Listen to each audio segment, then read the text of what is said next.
Hey, true believers, this is Mr. Miracle Comics. My name is Dave, and today I've got 5 Copper Age books that I believe are undervalued. So, the first book on our list is The Uncanny X-Men number 171. So, the reason I believe that this book is a good spec book is this is the first time that Rogue joins the X-Men.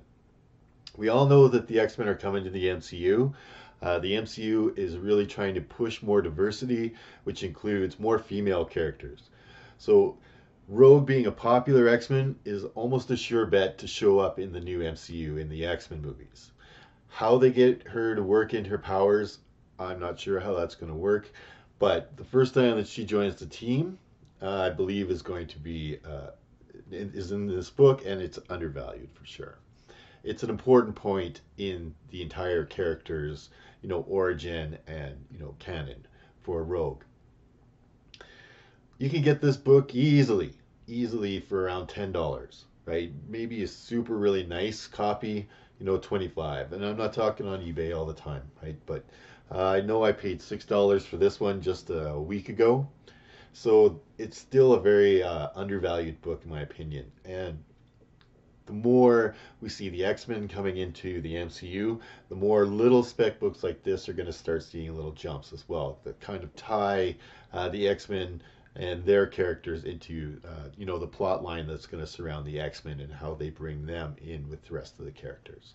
So, 1983, The Uncanny X-Men number 171.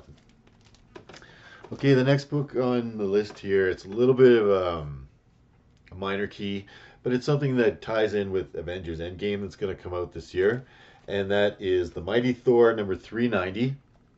And this one is from 1988, and it is the first time Captain America lifts Mjolnir, Thor's hammer.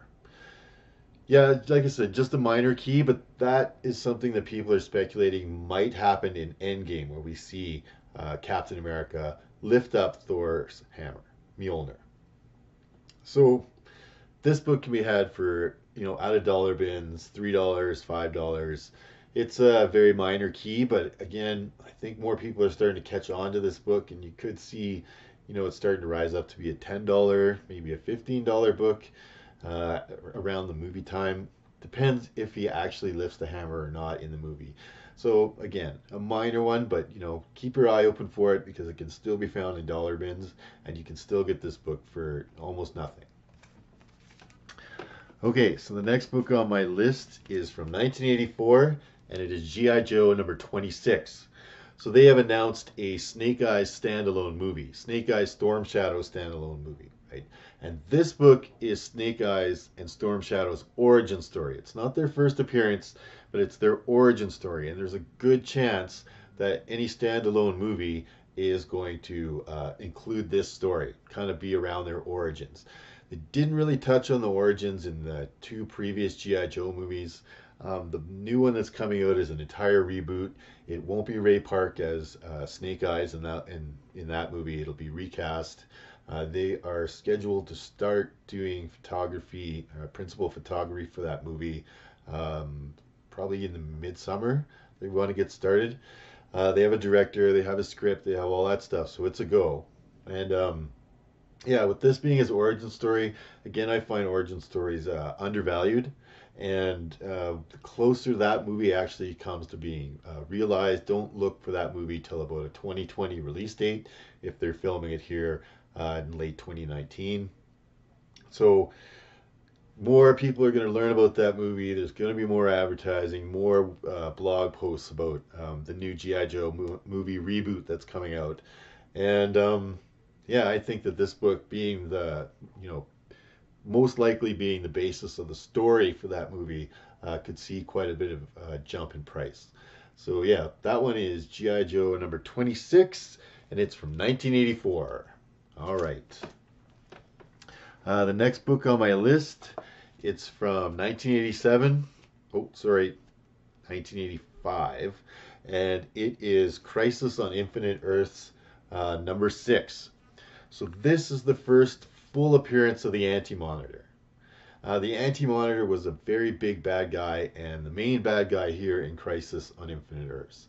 Now, this limited series had a very big effect on DC and the continuity of their entire universe, and it really surrounded this guy. His first appearance, his first cameo appearance, is Crisis on Infinite Earth number 4, but you only see him in shadow. You don't actually see him. In number 5, I believe you hear his voice, and then here is the first time we actually see a first full appearance of the Anti-Monitor, and he's even on the cover here. So now, most likely they're going to use Darkseid for any kind of big bad guy for the DC movies. But moving forward past Darkseid, I mean, they're not just going to quit, you know, after they defeat Darkseid. The Anti-Monitor would definitely be number 2 as big bad guys on the list that would kind of move towards the DCEU, if that's something they're going to do, right? So this is a spec book that might see much more of an increase in value years from now. Okay, this is one to put in your collection for a while. I found this near mint copy, you know, at a comic show. I think I paid $8.50 for it, right? So super cheap book. Buy one if you find it for a good price in a good condition. You know, buy one, put it in your collection. Years and years from now, if the DCU actually changes stuff and maybe they do use the Anti-Monitor, you know, this book's going to see quite a big jump at that point, right? But you're looking at, you know, a few years down the road. This is not a book that you're going to flip in a few months, unless you want to flip it for, you know, a couple dollars profit. So I really think that a good one right now that you can put in your collection for cheap and might see a nice increase in value in the years to come. Okay, so Crisis on Infinite Earths, 1985, first full appearance of the Anti-Monitor. And the last book on my list, it's from 1981, and it is Star Wars number 50. So this is a supersized saga, giant 50th collector's issue. It is really undervalued. Again, you can buy this book for $10 or so. The reason I feel that this book is a good spec book is the Mandalorian, the streaming show that's going to come out on the Disney Channel later this year. And it is looking like it is going to be an out of the park kind of movie. It is going to be huge. They spent $100 million on 8 episodes. They got Jon Favreau to be the whole showrunner for all 8 episodes, and I think he did direct 1 or 2 of them as well himself. So, you know, you think back to, you know, what he started with the whole Marvel MCU with Iron Man 1 and what a big success that was, and, you know, some of the other movies that he's done that have been really big and successful. You know, Jon Favreau, very good choice, you know, has proven himself time and again to be a good leader of projects like this. And one of the characters that they're going to use in that movie, and there's been posts by Jon Favreau showing this character, is IG-88. And he is a very big fan favorite in Star Wars. I am also a big Star Wars fan. Right? See my Darth Vader tattoo there. Probably as much as comic books, I'm also a Star Wars fan. So, IG-88 is a very, very popular character amongst Star Wars people, and if he shows up quite a bit in the show, this is his first appearance in comic books. A lot of Star Wars fans are also comic book fans. The two, you know, are really, really tied together, and a lot of Star Wars fans collect comic books, and this book in particular has crossover value with Star Wars fans that just collect the Star Wars book as well.